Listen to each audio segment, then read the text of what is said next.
Bismillahirrahmanirrahim. Assalamu alaikum. I hope you all are fine and staying safe. I am your history teacher Miss Farheen and I welcome you all to your history class.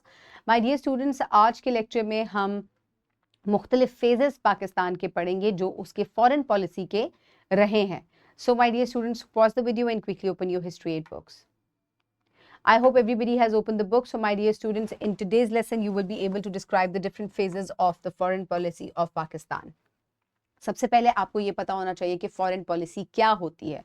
Foreign policy एक ऐसी policy होती है किसी भी मुल्क की जो कि मुख्तलिफ दूसरे ममालिक के साथ या पूरी दुनिया के ममालिक के साथ आप किस तरीके से अपने रिलेशंस को कायम करते हैं depending on the trade, security and regional stability. तो उसमें आपका क्या स्टांस है, किस किस्म के आपके रिलेशनशिप हैं, उसको हम फॉरेन पॉलिसी कहते हैं. सो पाकिस्तान की इंडिपेंडेंस से लेकर जो है मुख्तलिफ तरीके से पाकिस्तान की जो है वो फॉरेन पॉलिसी जो है वो शिफ्ट होती रही है और इसको बहुत सारे रीजनल चैलेंजेस का भी सामना करना पड़ा है.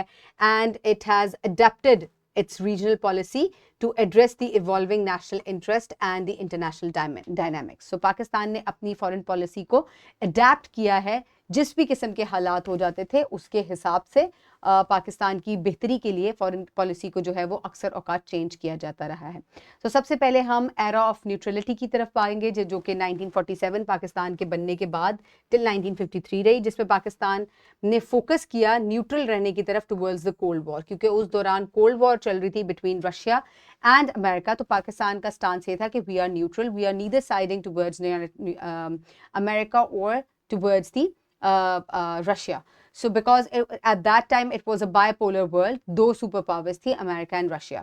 So join the United Nations and Commonwealth, avoiding the military alliance. So कोई भी किसी भी military alliance को avoid करते हुए पाकिस्तान ने United Nations को भी join किया और Commonwealth को भी join किया. Commonwealth कहते हैं ऐसे ममालिक जो कि कॉलोनाइज्ड रहे हैं किसी भी यूरोपियन मुल्क से, तो उनको कॉमनवेल्थ कंट्रीज कहा जाता है. Pakistan, India are Commonwealth countries.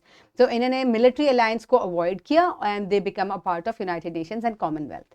उसके बाद एरा ऑफ अलायंस आ जाता है फ्रॉम 1953 टिल 1963 और इसमें पाकिस्तान ने अलायंस किया with the United states in the cold war. So cold war अभी भी जारी थी, ये बड़े लंबे अरसे तक रही और इसमें पाकिस्तान ने जो है वो यूनाइटेड नेशंस को जो है वो साइड किया और it also became a member of SEATO and CENTO. Now what are these organization? SEATO जो है ये मुखफ़फ़ है या शॉर्ट फॉर्म है South East Asian Treaty Organization का. सो ये ट्रीटी इसलिए हुई थी, ये ऑर्गेनाइजेशन इसके मुख्तलिफ जो है वो ममालिक जो है इसके मेंबर रहे हैं और बेसिकली इसका मकसद क्या था? इसका मकसद ये था कि एंटी कम्युनिज्म, ठीक है. अब दो तरह की पॉलिसी जो है वो प्रैक्टिस होती है दुनिया में, whether it you are a part of communist society और you are a part of capitalist society. Because United States of America is a part of capitalist society, तो वो कैपिटलिज्म को प्रमोट करता है. So Pakistan took the side of United States of America, whereas Russia जो कि bipolar world था और Russia जो है it was a communist state. So Pakistan ने जो है वो एंटी कम्युनिज्म जो दो ऑर्गेनाइजेशंस थी सेंटो एंड सीटो, इनका ये इसका पार्ट रहा. सो सीटो का मैंने आपको मुखफ़फ़ बना दिया. इसके बाद सेंटो का मतलब है सेंट्रल नेशन ट्रीटी ऑर्गेनाइजेशन. सो ये भी इसके भी बहुत सी जो एशियन ममालिक हैं वो इसका पार्ट थे और इसमें भी कम्युनिज्म को जो है वो एंटी कम्युनिस्ट जो है ये एक ऑर्गेनाइजेशन थी. उसके बाद आ जाता है एरा ऑफ बायलैटरलिज्म जो कि 1963 से लेकर 1979 तक रहा. अब ये क्या बायलैटरलिज्म था कि इससे पाकिस्तान ने जो है वो खैरबाद कहा सेंटो को इन 1963 और इसने अपने जो बायलैटरल टाइज हैं वो चाइना के साथ भी बढ़ाए जो कि which is a communist state. इसके अलावा सोवियत यूनियन के साथ भी बढ़ाए which is also communist state. और इसके अलावा इसने यूनाइटेड स्टेट्स के साथ भी अपने टाइज को स्ट्रेंथन अप किया. ऑल्दो ये दोनों जो हैं वो कम्युनिस्ट स्टेट्स हैं और ये एक कैपिटलिस्ट स्टेट है, लेकिन स्टिल पाकिस्तान ने इस किस्म के टाइज इंक्रीज किए कि जिसमें उसने कहा कि हम किसी को भी साइड नहीं ले रहे, लेकिन हम चाहते हैं कि हम ट्रेडिंग के तौर पे जो है या किसी भी इस तरह के जो टाइज हैं उनको जो है वो हम स्ट्रेंथन अप करें.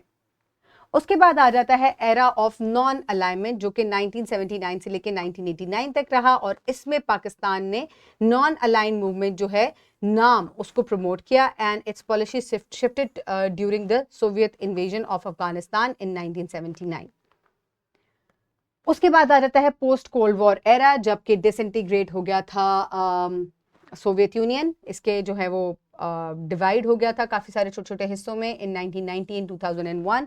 सो strategic depth doctrine with Afghanistan as a buffer support the Taliban regime. So अब स्ट्रेटेजिक डेप्थ जो पॉलिसी थी, इसका क्या मतलब है?